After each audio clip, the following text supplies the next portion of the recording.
Ley de amnistía, un tema que no deja de generar polémica y confusión entre muchos de nosotros. Los acompaña Raúl Sapien Santos, presidente del Consejo Nacional de Seguridad Privada.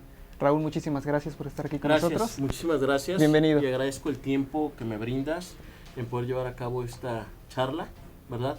De algo que ha definitivamente generado muchos puntos de controversia, creo yo, y muchas opiniones, tanto a favor como en contra.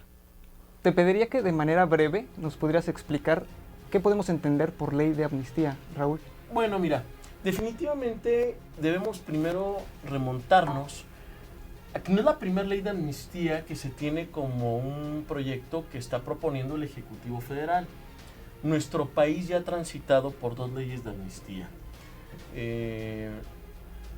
La anterior fue en 1994 y tuvo como finalidad poder poner en libertad a todas aquellas personas, a todos aquellos actores, ¿verdad?, que participaron. Recordemos, cuando se llevó a cabo el movimiento del Ejército de Zapatista de Liberación Nacional. Se crea este movimiento, se lleva a cabo una detención de muchas personas que estuvieron participando en este movimiento, y bueno, definitivamente se crea una ley de amnistía que va a promover que recupere su libertad todas esas personas por temas de sedición, por ciertas cuestiones que fueron acotadas justamente a lo que especifica la ley lo que especificó en su momento la ley de amnistía para beneficiar a estas personas y que recobraran su libertad, ¿no? Una ley de amnistía también anterior es la ley cuando se llevó a cabo la famosa Guerra Fría, fue pronunciada en el año de 1978 y justamente también se promueve el beneficio de que las personas que impactaron en base a ese movimiento de carácter social y la lucha por la que estaban llevando a cabo pudieran recuperar su libertad. ¿Por qué es importante decir esto? Porque a veces estigmatizamos y creemos que con el nuevo gobierno, con nuestro nuevo Ejecutivo Federal, podríamos llegar a pensar que es una ocurrencia de la Cuarta T, que es una nueva ocurrencia. E insisto, nuestro país ya ha transitado, antes de este proyecto de ley de amnistía, por 2 leyes de amnistía, la del 78 y la de 1994. La actual ley, que es el cuestionamiento que tú me realizas y del cual nos vamos a ocupar el día de hoy en llevar a cabo su análisis, obedece justamente a ciertos tipos penales o delitos específicos. No es el tema de los abortos, el consumo propio de drogas, narcomenudeo, robos sin violencia, entre algunos otros. Gente que ha sido privada desafortunadamente y desgraciadamente de su propia libertad, ¿verdad?, por pertenecer a una etnia social, a un cierto grupo de indígenas, ¿verdad?, y que se presume o que pueden existir indicios de que fueron violentados sus derechos que hoy son del debido respeto a un proceso penal, el respeto a los derechos humanos. Y entonces, dada esa necesidad de las cifras de personas que están dentro de las cárceles, por estos conceptos que acabo de mencionar, de una manera muy genérica, sin entrar a un tema tan doctrinario, es por lo que el Ejecutivo Federal, ¿verdad?, nuestro presidente de la República, don Andrés Manuel López Obrador, propone al Congreso llevar a cabo este proyecto de ley de amnistía para que sea analizado y, de ser procedente, beneficie a esta población que hoy está recluida o que incluso están llevando a cabo la sustanciación de un proceso en este tipo de delitos. Importante destacar que no es que se vaya a abrir ni debemos de conceptualizar que esta ley de amnistía es la llave mágica, una llave mágica con la que se va a abrir la cárcel de las prisiones para que salgan todos los delincuentes. Hay ciertos requisitos que me gustaría que ahondáramos más adelante y que pudiéramos explicar cómo opera en realidad esto. Tocaste un tema muy importante, el tema de los derechos humanos. En este sentido, ¿crees que hay carencias en ese tenor de la ley de amnistía que está proponiendo el presidente? Mira, yo creo que, y estoy convencido que el tema de los derechos humanos relativamente en nuestro país, si bien es cierto, ha habido excelentes constitucionalistas y excelentes doctrinarios respecto a cómo se conceptualizan el tema de los derechos humanos, creo que en nuestro país empezamos tarde. Hay otros países que han desarrollado justamente, y yo le apuesto mucho a un tema que se llama la cultura de la legalidad. Esa cultura de la legalidad, cuando tú la empiezas a permear, no es más que justamente el respeto a los derechos humanos. El que el propio gobernado o la gobernada sepa lo que puede y lo que no puede hacer. La pregunta que tú me formulas respecto a los derechos humanos, ¿nos hace falta en México? Sí, respetarlos y sobre todo cambiar ese chip de que hoy es el tema de derechos humanos, es tema de un respeto de carácter internacional. Es una línea de carácter internacional que no nada más es que cobre fuerza en nuestro país o que sea nuestro país quien ahora esté haciendo un énfasis en respetar los derechos humanos. Que hay un exceso a veces en el respeto a esos derechos humanos o que muchas veces también debo de admitir son mal utilizados o mal encausados, es una realidad, es muy cierto.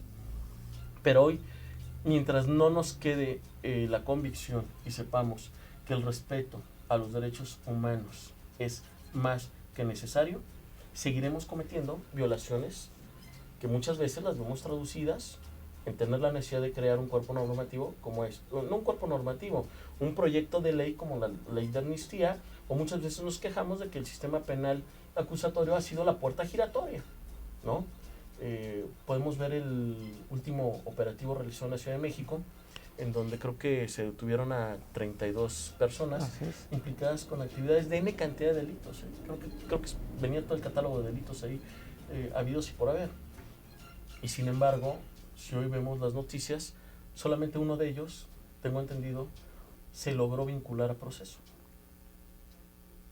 Es decir, 31 quedaron libres. ¿Por qué razón? No es porque no tengan una responsabilidad de carácter penal o hayan realizado alguna conducta antijurídica que se pueda traducir en algún delito. Definitivamente es porque muchas veces no se cumplen los protocolos de actuación de la policía y no se respetan los derechos humanos de esa persona, sea o no sea delincuente. ¿Dirías entonces que el sistema penal está en crisis? Entro en detalles justamente de lo que es la ley de amnistía y ganaste mi frase, porque parte de mi siguiente comentario era que efectivamente el sistema penal, nuestro sistema penal sí está en una crisis y en 2 minutos más te diré por qué. Mira, creo que tenemos que enfocarnos también no solamente a magnificar el título ley de amnistía. Tenemos que hacer, y algo que me gusta mucho es llevar a cabo un análisis de lo que impacta una ley de amnistía, una nueva norma jurídica que es creada para regular un sector económico o empresarial. Todo genera una consecuencia, todo permea en una consecuencia, pues política, económica, jurídica, etc. Ley de amnistía. A mí me llamó la atención cómo impacta socialmente o cómo va a impactar a la sociedad esta ley de amnistía. Primero tendríamos que verificar qué entendemos por un impacto social, qué se entiende por un impacto social. Bueno, pues es el resultado o la consecuencia que determina una acción en una comunidad. ¿Cómo percibe la sociedad cuando se le da a conocer que se va a crear una ley de amnistía y que va a beneficiar a gente que está en el interior de las cárceles? Es muy simple y muy sencillo. Lo principal es que se extingue la acción penal y por otra parte que se extinguen entonces las sanciones impuestas a los delitos o al delito que tú pudiste haber cometido. Y ahí empieza el problema con la sociedad. Esta percepción. Al existir y dar a conocer que se va a extinguir entonces una acción penal, entonces se percibe por parte de la sociedad definitivamente que sí existen violaciones a un debido proceso, porque por algo estás extinguiendo esa acción penal que tiene una facultad, ¿verdad?, el Ministerio Público de ejercer contra quien ha delinquido. Y por otro lado, el tema de que entonces se extinguen las sanciones penales a las que te fuiste condenado o que se te están poniendo. ¿Y qué sentido de percepción genera para la sociedad? Definitivamente que existe una impunidad. Y hoy mucho de lo que la sociedad se queja no por un tema de ley de amnistía, es la impunidad que existe de la gente que delinque. Hay una excepción para el tema de la ley de amnistía. Se tiene que garantizar a la víctima la reparación del daño. Es decir, es un requisito. Mientras no esté satisfecho la reparación del daño, no se haya llevado a cabo esa reparación del daño, no se podría hablar de que esas personas van a tener un beneficio en lo que menciona la ley de amnistía, ¿no? 2 puntos importantes, insisto, la percepción entonces de que hay fallas en nuestro sistema penal, que hubo violaciones y sigue habiendo violaciones al debido proceso, y por otra parte muy importante, que creo que es la que más impacto genera en la sociedad, la impunidad. Hoy mucha gente se expresa que los delincuentes son impunes ante una pena que no hay necesidad de denunciar porque no pasa nada. Esa sería la conceptualización que nos lleva a tener en vista y en primer plano, creo yo, lo que genera el impacto social, insisto, que se genera con la creación de una ley de amnistía y sobre todo para los tipos de delitos que sí se enumeran específicamente en esta ley, ¿no? Sí. Déjame preguntarte, no saliendo del tema del impacto social, ¿cómo es que se maneja la readaptación social? Bueno, es que justamente el impacto social que genera la ley de amnistía, y antes de iniciar nuestra charla yo te comentaba que muchas veces nos enfocamos y nos preocupamos por el título que se le pone como ahora ley de amnistía, pero creo que debemos de remontarnos y tener una visión más atrás de lo que implica la propia ley de amnistía. Yo te invitaría y los invitaría a todos ustedes a que pensáramos cómo y qué sucede cuando una persona ha terminado de pagar una sentencia en un centro de reclusión, en un penal. Esa persona sale a la sociedad ¿y qué hace? ¿A qué se dedica? ¿Con quién puede volver a convivir? Hoy, el gran problema que se tiene es que existe una falta de readaptación social y posteriormente, en consecuencia, una falta de reinserción social de esa persona, que ya pagó una sentencia. Es decir, ya fue aprendida, se le imputó el delito, se le vinculó a un proceso, y siguió todo su proceso, y efectivamente fue culpable, y ya pagó una sentencia. No necesitas una ley de amnistía para que esa persona salga a la calle y salga nuevamente a la sociedad. ¿Qué sucede con esa persona? Yo te voy a decir qué sucede, que toda su vida carga una lápida con una etiqueta de que estuvo sujeto a un proceso y fue sentenciado. Problemática, 2 muy graves, en lo que creo le hace mucha falta al Estado trabajar en ello. Programas de verdadera readaptación social y reinserción social. Y no estamos hablando de un tema de ley de amnistía. ¿Cuánta gente no sale de una prisión porque ya pagó su sentencia? Y yo quisiera ver qué programas verdaderamente se llevaron a cabo en materia de readaptación social. Y por eso salimos admirados y cuando los vuelven a capturar decimos, y tenía antecedentes penales. Ahora ves por qué sigue cargando la lápida. Sí. O sea, antes de ver cuáles fueron las circunstancias que lo llevaron a delinquir, lo primero que decimos es, y tenía antecedentes penales. Pues sí, tenía antecedentes penales porque fue sentenciado. Yo preguntaría, ¿y qué hizo el Estado para evitar que esa persona volviera a delinquir? Porque si volvió a delinquir, quiere decir que entonces tus protocolos y tus programas de readaptación social son nulos o no sirven. Definitivamente. Ya para terminar, quisiera preguntarte, ¿están incorporadas las comunidades indígenas en esta ley de amnistía? Lo mencionaste hace un momento. ¿Nos podrías detallar un poquito más al respecto? Existe y parte de la charla que estamos llevando a cabo es justamente que esta ley de amnistía, por lo que respecta al tema de los grupos indígenas, obedece a un tema de que se les violó el debido proceso. ¿Y qué es violar el debido proceso?